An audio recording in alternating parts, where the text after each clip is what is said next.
Hi everyone. Thank you for coming to the presentation and thank you for your time.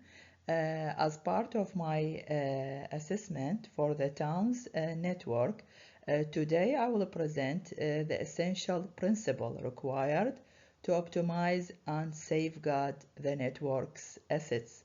I will also propose strategic evidence-based solutions that enhance safety, reliability, financial sustainability, and overall community satisfaction.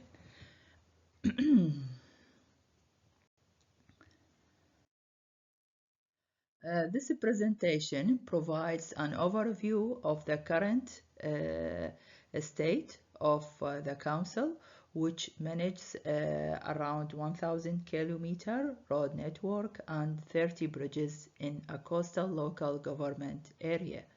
I will outline as well 8 key gaps in the current asset management approach and present a strategic roadmap to address these gaps in the asset management. The presentation also highlights the best practice example to guide the Council's transition from reactive maintenance to a proactive, data-driven asset management framework that improves safety, reliability, and long-term financial sustainability. Let's start. Before we look at solutions, it's important to understand the current state of the network and why change is urgently needed. The Council is facing 8 major gaps that directly affect safety, cost, and community confidence. Firstly, the absence of condition and inventory data increases the risk of asset failure and leads to insufficient spending because we can't target the right intervention at the right time. Secondly, a high volume of community complaints which directly impact trust and satisfaction.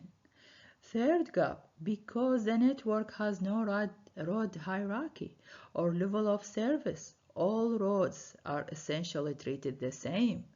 So, for example, critical freight and tourism routes compete with low priority access roads for the same resources. This leads to insufficient spending and inconsistent service outcome. Also, without any asset strategy or formal plans, the Council is forced into reactive decision making. What that mean? This means work is driven by complaints rather than long-term needed. For example, most of the complaints is mostly related to roughness, dust, and poor access on rural roads. Moreover, there is no corporate asset management framework and there is no 10-year program of works. There is no integrated transport strategy and no long-term financial plan linked to road condition. This limits the transparency and makes it hard to plan renewals or secure external grants. Also, there are no defined performance indicators such as pavement condition index, roughness targets, a bridge strength rating, or customer satisfaction metrics. Without a performance monitoring, we can't really measure whether the network is improving or deteriorating. Another major issue is the lack of a flood immunity. Several roads and causeways close during heavy rainfall, affecting safety, emergency access, and economic activity. Finally, because the town relies entirely on roads and there is no rail or water transport, the whole economy for this town is vulnerable to disruption in the road network. These gaps collectively highlight why a structured asset management approach is urgently needed for this network. Now we'll move to the network gaps.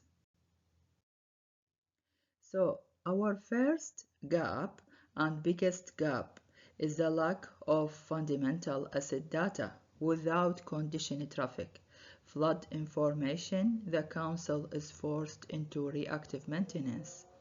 Collecting this data and implementing tools like DTIMs means we can forecast deterioration, justify funding, and support long-term planning. This is the foundation that every other improvement depends on.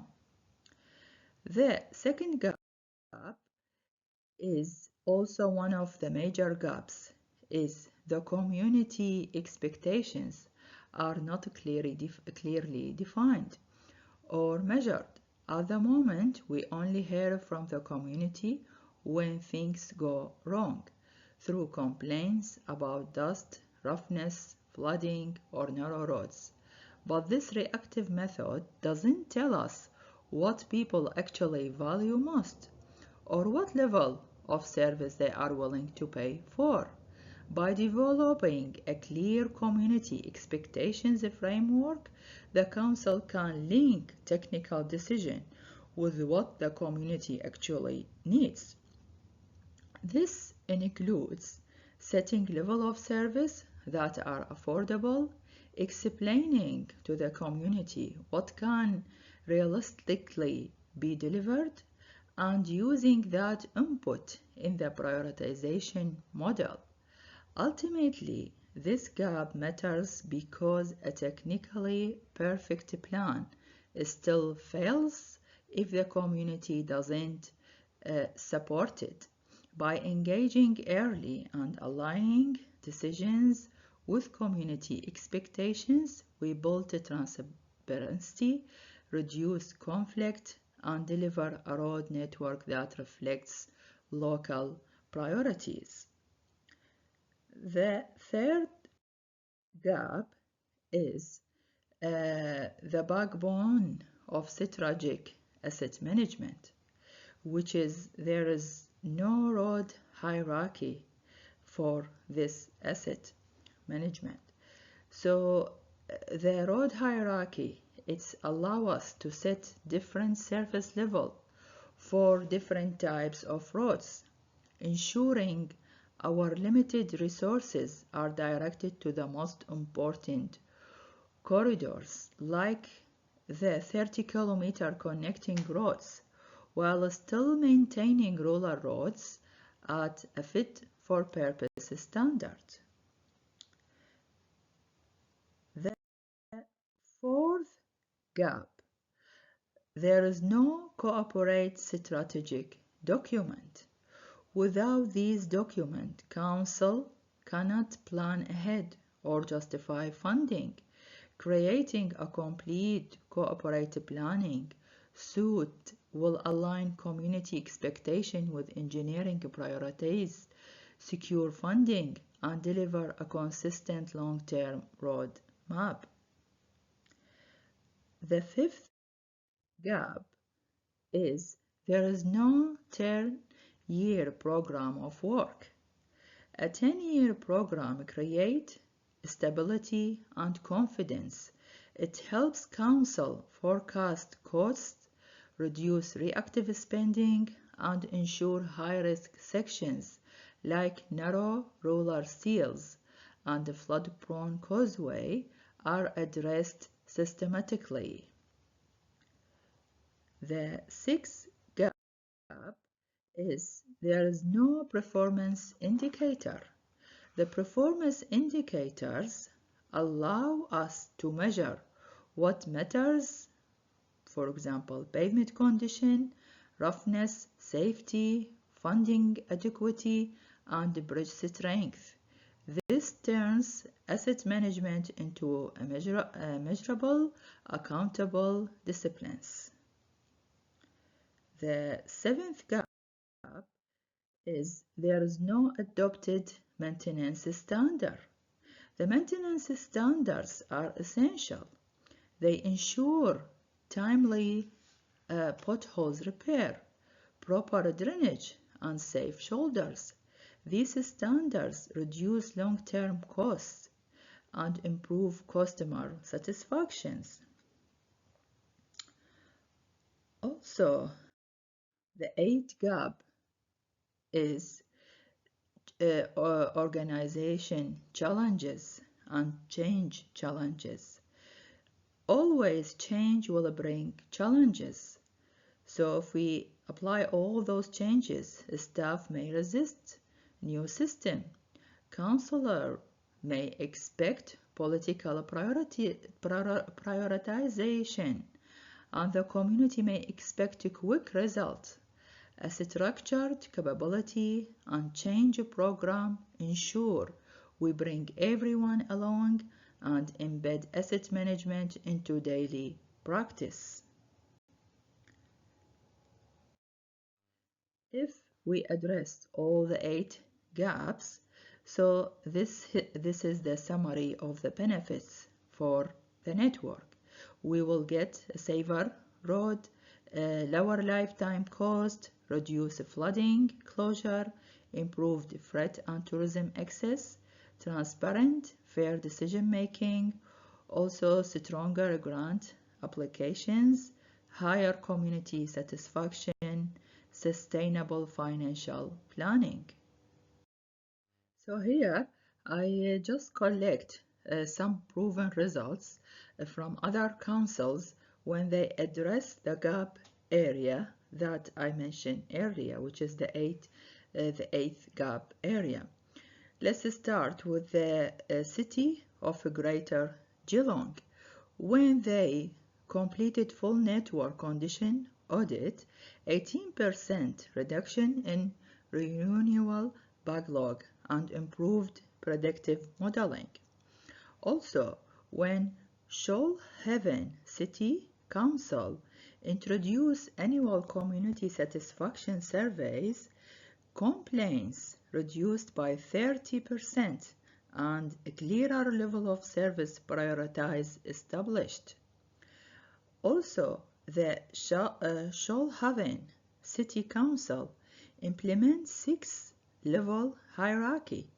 When they did that, 10 to 12% improvement in pavement condition index on key arterial corridor. Also, other councils, Central Coast Council, when they did the adoption of integrated planning frameworks, that helped them secure 40 million in road and bridge grants. Also, the Sunshine Coast Council rolling 10-year program decreased reactive maintenance by 22% and improved budgeting accuracy. The City of Melbourne, when the renewal funding ratio increased from 65% to 95%, improving asset sustainability. Also, Main Road, Western Australia, standardized potholes, shoulder and vegetation maintenance, reduced age failure and crash risk. Port Adelaide, also when they use they did the training for this is the asset management system. Asset management committee lifted maturity core to intermediate in 3 years when they did this course. Now come to the end of my presentation, to the conclusion. So throughout this presentation, we've seen that the Council is starting from a challenging position. No strategy documents, limited data, high community complaints, and a network highly exposed to flooding and growth pressure. These issues directly impact safety, serviceability, and financial sustainability. By examining the 8 major gaps, we have outlined a clear and realistic pathway for improvement, introducing a road hierarchy and level of service framework, ensure that we focus our resources where they matter most. The 10-year program of works provide a balanced, affordable investment plan that improves network condition while managing the risk as well. We also discuss how a performance indicator, maintenance standard, and organizational capability building are essential to sustain these improvements. Importantly, the best practice case studies show that these reforms are achievable. Councils such as Shoalhaven, Port Adelaide, and Central Coast have successfully moved from reactive to proactive asset management, improving pavement condition index, reducing complaints, and strengthening community confidence. You can find all the reference here in this page, and also for more details you can find all the details in the case study report that I already shared by email, and feel free to ask me if you have any question as well, and also to contact me if you want further detail of any of those gaps. Please feel free to contact me through my email or phone number that I already shared by email. Thank you very much. Really appreciate your time. Thank you.